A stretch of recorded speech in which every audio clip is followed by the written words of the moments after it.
Yun,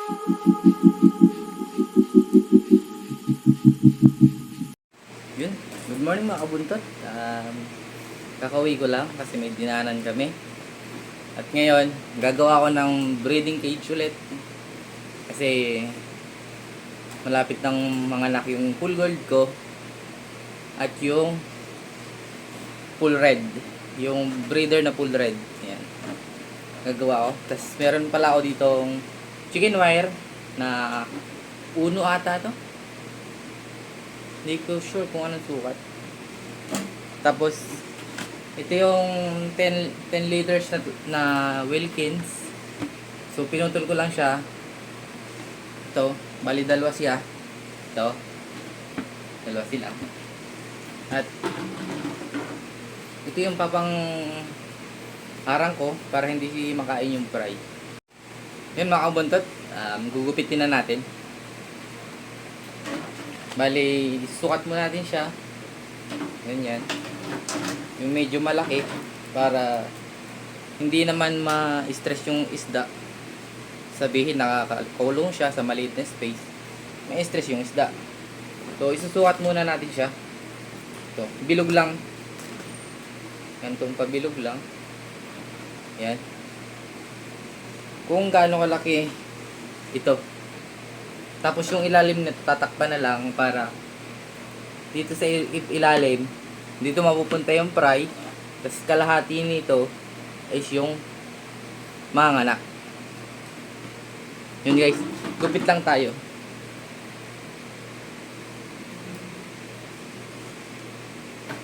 Ganito lang yan guys. Sukatin mo lang ganito. Yan. Dito. Yan. Tapos gugupitin natin papag ganun.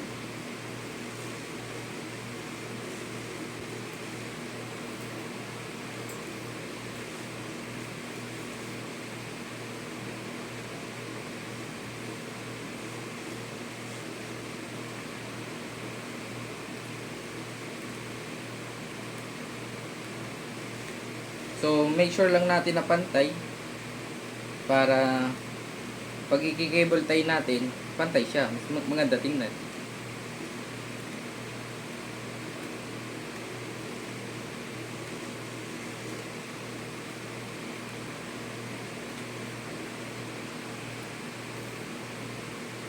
Tapos yung mga fry pala natin is ma-out na siya sa October. Bali 3 months na yon. So gupitan lang natin guys para pabilog siya.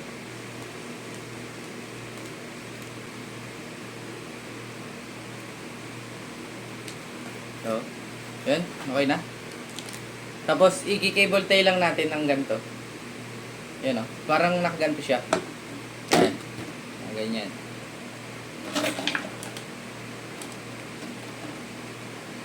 Ganyan itsura niya guys. Yan. Ganyan. Tapos ito, dito, bubutasan ko lang dito, tapos lalagyan ng tali. Or stick na lang para mas ayos. Maalis-alis siya. Tapos ito pala mga kabuntot, ang gagamitin nating cable tie is yung pinakamaliit. Ito. Para mas okay lang siya. Hindi siya makalat tingnan. Ayun mga kabuntot, ito na. Cable tie lang natin siya dito. So, papantayin lang natin. Yan. Tapos, susot lang to. At ganun. Lock lang. Yan. Basic lang yan mga guys. Yan. Una. Depende na lang sa inyo kung pupunuin nyo pa. Okay lang naman kahit maano yung pagitan. Yan. Parang ganito siya guys. Yan. Yan, bilog. O, bilog, diba? Tapos dito lang sa salpak. Diba? Easy lang. Huwag tayo magpakahirap.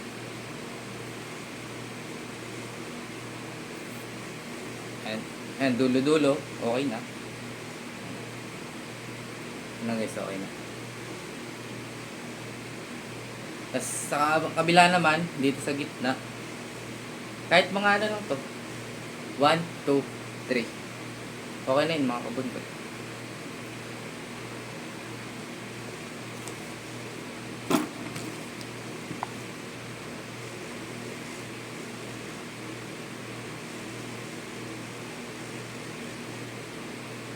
Kasi mga anak, malapit na mga anak yung full gold ko. Kaya preparation is better. Para maka-stockan ko na rin ng water. Pero may stock water na rin ako na 70 liters. Nag-upgrade na ako.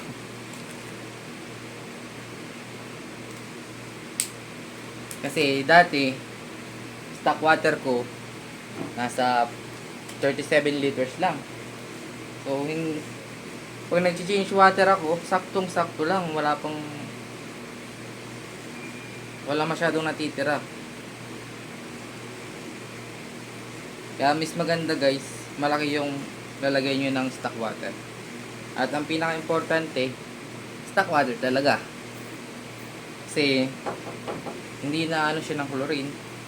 Yan mga kabuntot, gugupitin na natin ang unang breeding cage. At gugupitin lang natin at papantayin para pag inilapat yung sa ilalim, madali siyang i-cable tie. Yan mga kabuntot, tapos na. Yan, hindi pantay. At hindi pantay pala yung pagkakakabit natin. Yan. At gugupitin ko pa. Inulit ko kasi hindi siya pantay. Yan, babaklisin lang natin at i-cable tie. Yan. Dito ko sinimbulan sa baba para mapantay siya. Yan mga buntot, at sa punto pa lang nito at sinisilip-silip ko pa kung ano ang hindi tama. Yan mga kabuntot, sinisilip-silip ko pa. Yan. Tapos i-cable tie ko tong ibaba para mapantay na siya. Yun mga kabuntot, ginugupit ko na. Mabilis lang pala siyang pantayin yung yung chicken wire kasi may pattern siya. Parang kabilaan lang yung gupit mo. Kada magiging ang ibabaw niya is Y. Magmumukhang Y. Yung mga kabuntot, ginugupit ko lang siya dyan. At sa punto pala nito, kaya nag voice over ako kasi maingay at dumating yung landlord namin at inayos yung doorknob. At yan guys, tapos na. Isusukat natin. Yan. Fit naman. Mga buntot. Yan. Okay lang siya. Dito mga buntot, yung ilalim, nilalagyan na natin. Isusukat lang natin at gugupitin para pantay siya. Yan. Parang ganyan kalalabasan. Yan. I-cable tie lang natin bawat gilid. Saka gugupitin. Ayan mga kabuntot, kinakabit ko na ilalim. Unang tie pala to, yung cable tie natin. Tapos sa kabila naman, yan, cable tie ulit natin. At dito nga mga kabuntot, tapos na. Gugupitin na lang natin siya. Tapos ipipix yung bawat gilid na magugupit para magiging rectangle siya. Rectangle siya at ganito kalalabasan. Yan. Ayan mga kabuntot, gugupitin na natin para may cable tie na natin ang mga gilid niya. Ayan, ang ginugupit na. Ginugupit ko ay mag-ingat po tayo sa mga paggamit ng mga matatalas na bagay tulad ng gunting, kutsilyo, o ano mong mga gagamitin kung kayo gagawa ng cage. Mga buntot, ganito yung kalalabasan. Itutupi lang natin yung mga gilid. At i-make sure nyo lang mga kabuntot na hindi makakalabas yung pregnant guppy natin. Kasi once makalabas yun, pwede niya makain yung mga fry niya. Yung mga kabuntot, malapit na matapos. 2 cable tie na lang. Malapit na tayo matapos. Din mga buntot. Ayan, tapos na. Ayan. Ito pala po ang ating finished product. Ayan, ilalagay lang natin sa loob para masukat. Ayan mga kabuntot. Bali yung lalagay natin is 1/4 yung sa fry, tapos yung the rest is langoy ng pregnant copy natin mga kabuntot. Yan. Bali dito mag-stay yung mga fry sa ibaba, tapos lalagyan natin ng halaman sa taas para in case na tumaas yung mga fry, hindi niya makakapag-hide siya sa halaman. Yan. Bubutasan lang natin magkabila at itatali. At yung mga cable tie pala mga kabuntot is gugupitin natin para hindi siya makakalat tingnan. Tapos guys, dito natin bubutasan lang natin sila. Yan lang. Ingat lang kasi baka matusok yung kamay nyo. Kita nyo ba? Yun. Ito naman sa kabila. So guys, yan. Oo, pag mula dito. Butas na rin siya. Ito guys, ay papasok lang natin ng ganyan. Makabuntot. Yan. Tapos itatali natin. Para hindi siya bumaba dito.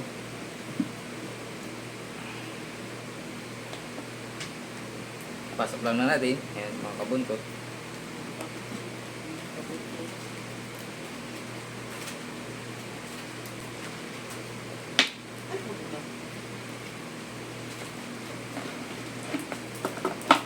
Yan. Guys. Ito mga kabuntot. Yan.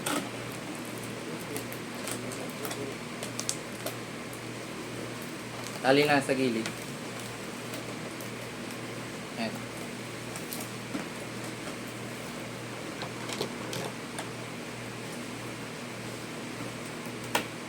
Tapos dito naman sa kabila.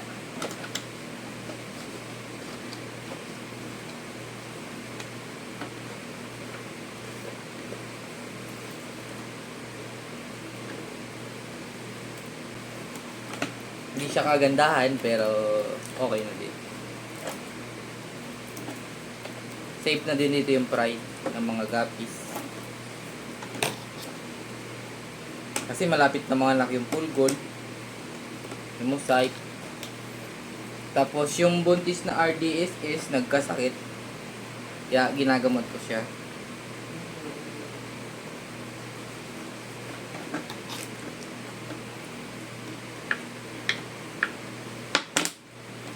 Hello mga guppies. Shoutout pala kay Camelo.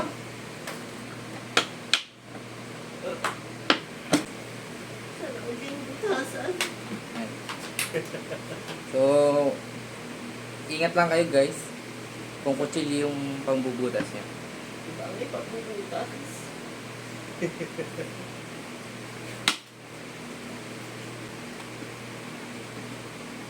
Yun, okay na guys.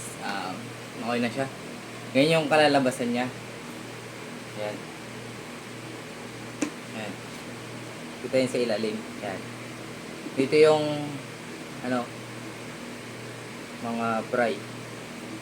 Tapos dito sa ibabaw, lalagyan natin siya ng live plants para kung sakaling umangat man yung mga fry niya, is hindi niya makakatago sila dito.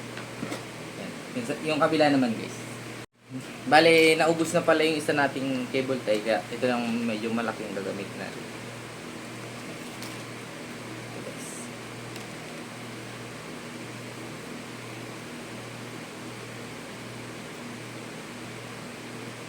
At sa mga nagbabalak po pala alaga ng isda, sa mga beginner, mas maganda po ang gapi.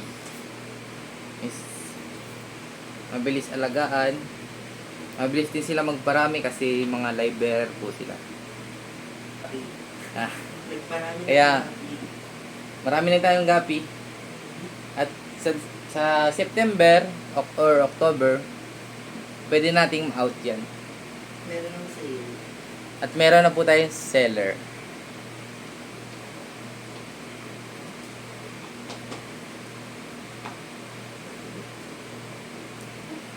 Yan mga kabuntot.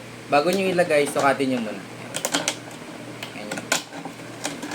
Kung gaano ba siya puputulin, kung saan puputulin yan. Yan. Ito lang kalaki.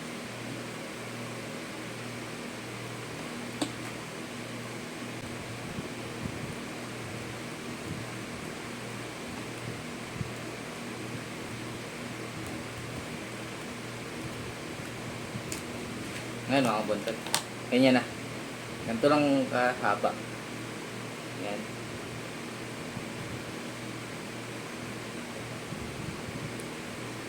Bali, may nagpagawa pala sa akin ng ganito.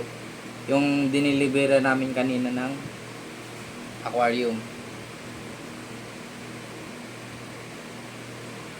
So yung aquarium na yun mga kabuntot, kinanbas lang namin, bumili kami, tapos tinubuan lang ng konti lang naman. Yung mga buntot, ito na, sa gitna. Ganyan, sa gitna. Para hindi lang bumuka. At maraming salamat pala sa mga nanonood sa vlog ko. Kwentuhan muna tayo mga kabuntot habang gumagawa ko ng breeding cage ng aking mga guppies. Ayan.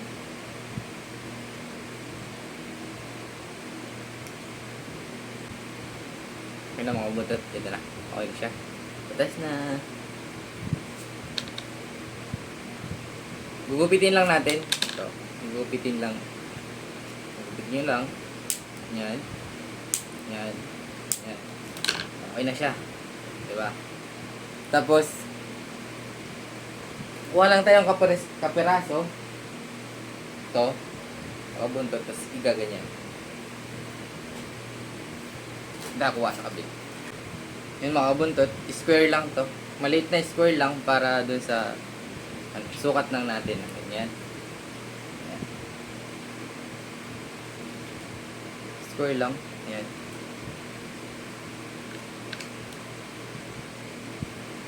Sukat muna kayo ng ganito para ma-perfect nyo na circle. Pwede naman hindi perfect, pero mas maganda kung perfect. Parang love yan. Perfect. Ayan. Kabasi lang natin. Ayan.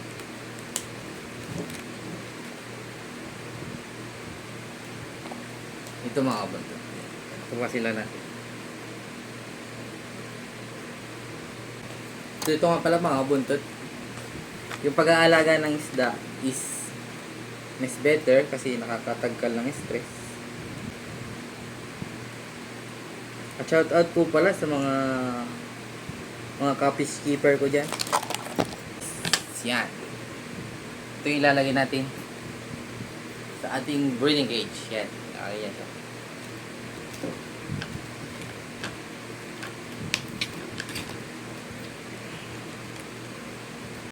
Bali, yung isa pala nito is doon sa kaibigan ng misis ko. Magpapagawa ng breeding cage.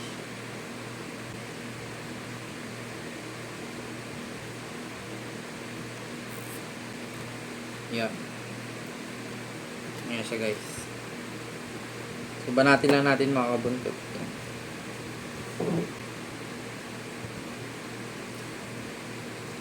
So 4 lang mga kabuntot sa gilid dito. Sa gilid dito. Ayan. Wala akong tulog. Galiaw pa akong graveyard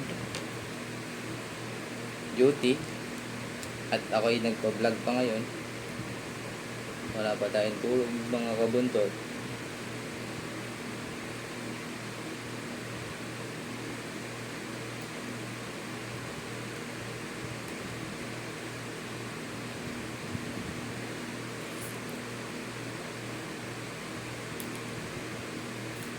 Yan. Ganito na siya mga kabuntot. Oh, cover na siya. Yan. Tapos ito yung purpose nito, kaya may ganito. Itutupi natin ng ganyan. Papatupi natin ng ganyan. Yan. Kasi sa kabila, ganun din. Same ano lang, itupi-tupi nyo lang yung gilid. Yan. pang kabila. At itong kabila. Sabay, i-cable tie natin to. Mga ganyan. Hanggang to guys. Yan.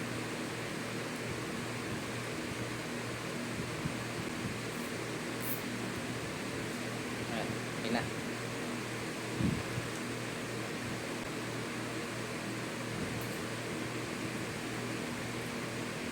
Ulit-ulitin nyo lang guys yung mga process. Mga kabuntot. Ito. Ulit-ulitin nyo lang na cable tie at make sure na hindi makakalabas yung pregnant guppies.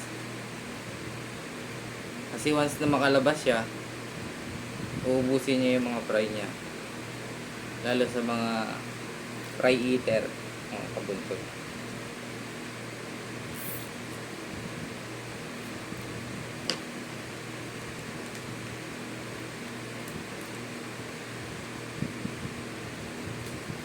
Yan, tapos na mga kabuntot at gugupitin na natin mga cable tie. So, ipipix po natin kung masikip na ba. Okay na siya. Yan, gupit-gupitin lang para hindi makasagwa tingnan.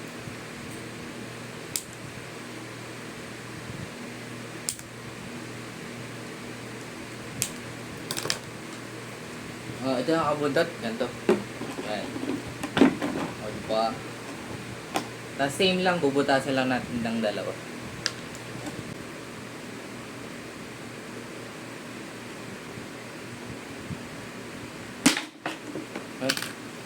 Ano din mga kabuntot. Tapos papasok natin mga kabuntot. Yan. At shout out pala sa mga kamag-anak ko sa Pitogo, Quezon. Sa Barangay Sumag Este. At sa papa ko na si Leonardo Ravino. Shout out sa iyo pa.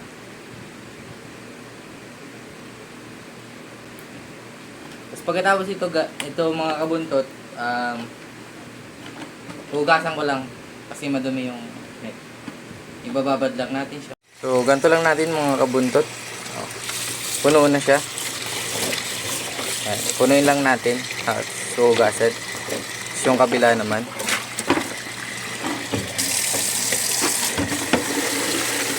Ibabad lang natin siya ng kahit mga 5 minuto. Maano lang yung alikabok nitong net. Ayan. Pupunuin lang natin.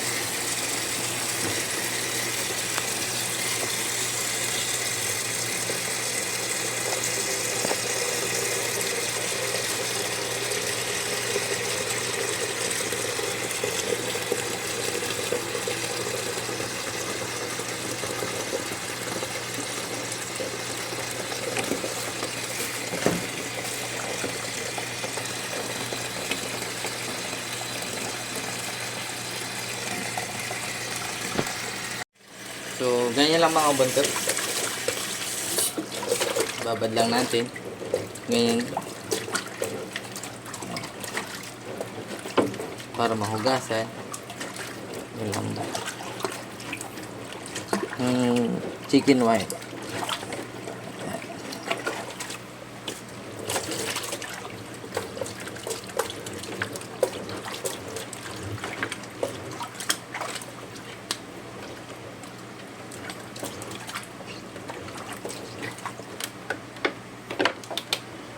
Subuhos lang natin.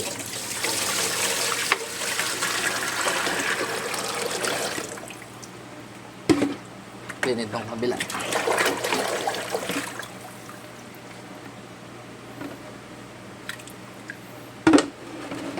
Yun mga kabuntot, tapos na. At yun mga kabuntot, ilalagay na natin siya sa